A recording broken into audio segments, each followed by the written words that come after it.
Semoga selalu terkenang akan janji perkawinan yang nanti akan Anda sampaikan. Itu yang pertama, sekedar apa itu namanya ya pengantar terlebih dahulu.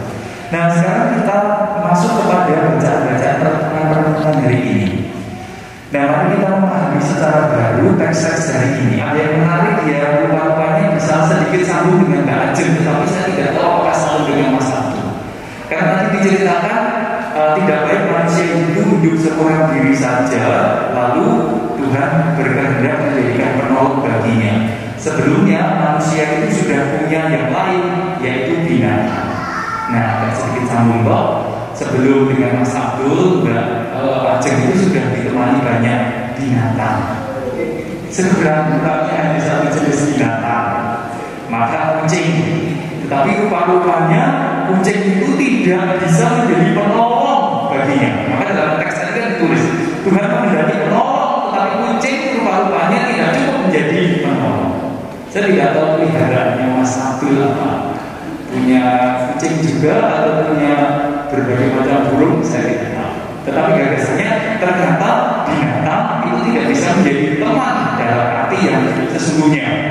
Karena menjadi teman yang sesungguhnya dalam bacaan pertama hari ini dikatakan menjadi teman itu artinya membantu saya, membantu pasangannya untuk menjadi semakin manusia. Konon, saya hanya mau mengutip sedikit, konon guru TK itu perilakunya seperti anak-anak TK. Mengapa? Saya tidak bermaksud mengguli, tetapi katanya. Mengapa? Karena setiap kali guru TK itu ketemu dengan anak-anak kecil, konyol-konyol, nyanyi sama teriak-teriak dan macam-macam.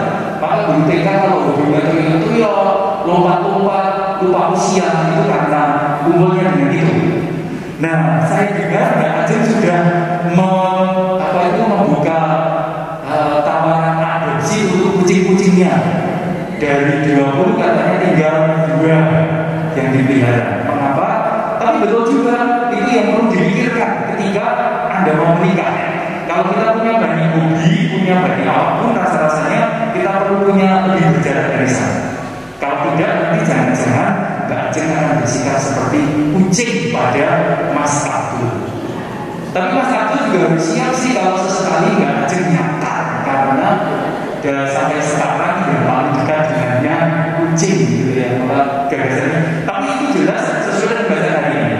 Teman yang menolong itu fungsinya supaya membuat saya menjadi semakin manusiawi. Maka kalau yang membuat saya tidak cukup manusiawi sedikit agak dijauhkan, itu relevan.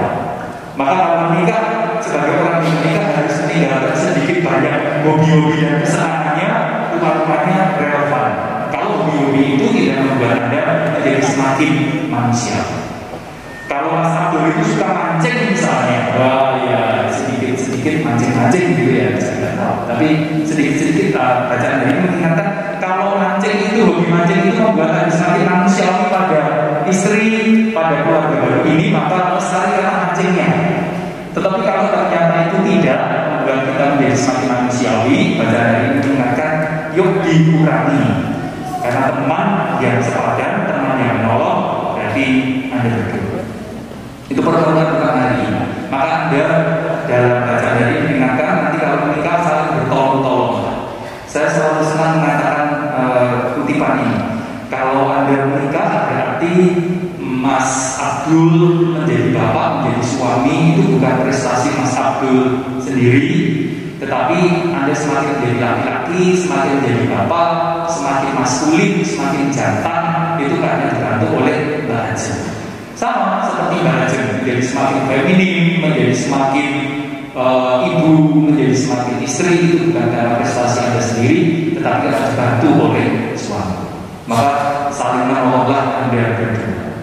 Maka kalau Anda nanti menyaksikan kebapaan, keibuan, maka itu kerja Anda berdua. Kalau nanti dari perkawinan Anda setahun 2 tahun belum kelihatan kebapaan, keibuan, maka pertanyaannya bukan hanya pada satu pihak, tetapi bertanya pada komunikasi antara Anda berdua. Itu yang pertama. Jadilah penolong satu sama lain. Kucing tidak menolong, babi yang lain mungkin tidak menolong, maka yang tidak menolong lebih baik agak dijauhkan. Dalam bacaan hari ini juga diingatkan bahkan bapak ibu dan keluarga itu bisa jadi tidak membuat Anda menjadi penolong satu sama lain. Karena mereka punya gambaran sendiri berkeluarga seperti apa, dan Anda pasti punya gambaran hidup berkeluarga yang berbeda dari mereka. Maka bacaan Injil hari ini mengingatkan Mas Mbak, bahkan tidak hanya dari hobi-hobi Anda masing-masing Anda harus menjaga jarak.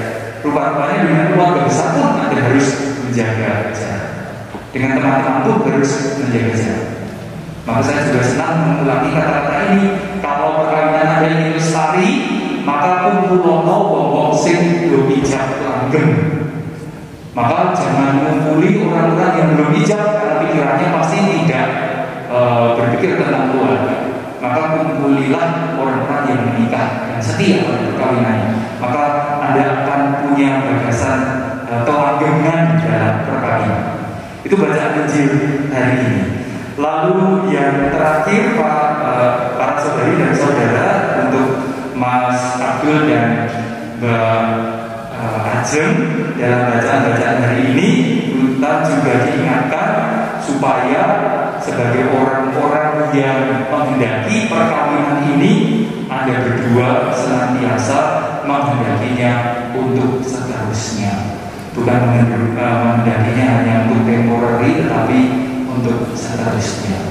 Maka semoga komitmen perkawinan yang Anda katakan sebentar lagi akan Anda pelihara sampai akhir kehidupan.